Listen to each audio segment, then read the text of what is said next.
Kaseng hitu Bhairambang Circle rengkat kajian telah bakaseng samla kalalai man ajing Arab ya kai longi long sam ji kong Julius Imyong kemudian hapo Omtong Riboy District hakamakan ka longi ka de ka longi ka beduk ka besuk hakabakadan tangga kemi ban nyongut ki khun jongka namar ka jing sam jinjar ki babun ka jim go jongka nakal yang kaseng kalai man ajing Arab lam ya kan ka longi haka juga po nakal lang kinang lam ka kaseng ki ketur yo MLA jongka Omroy uba naman ba lamare pelam ya kan ka longi long sam ka beduk ngi na kalyang jong ka ito bohon bang area ngi semua kini kapor ya kaba ni don kini kacakak stong utung bohon bang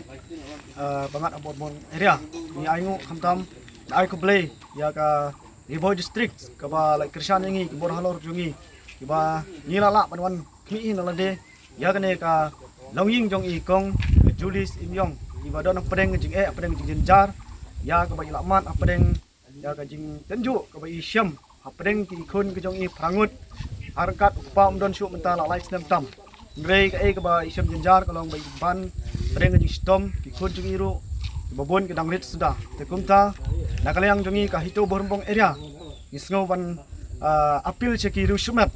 ba in sngo lem ya ka ban wan khmi i ban yarap lem i kat i bor ke jong pi yakum ke ni ka longying ka syam apeng jing apeng jing jenjar bat kum juru nakalyang jungi apil sesen ya i ngi apil ya i MLA badan borom jongi ka umroi konstituensi ma ba in sngobha bon khmi kum kane ka ying nalade ba in la ban tip adu kano kani mat apeng jing jenjar te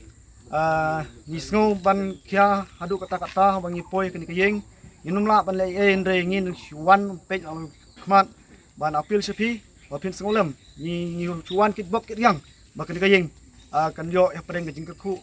namar ka dei kaying jong ki produk persnam ibron ka than umroi konstituensi ke jongi tangi ni keten ngesngau angu yo blay ya bal ayangi ki kapor ka bokor ku blay sibul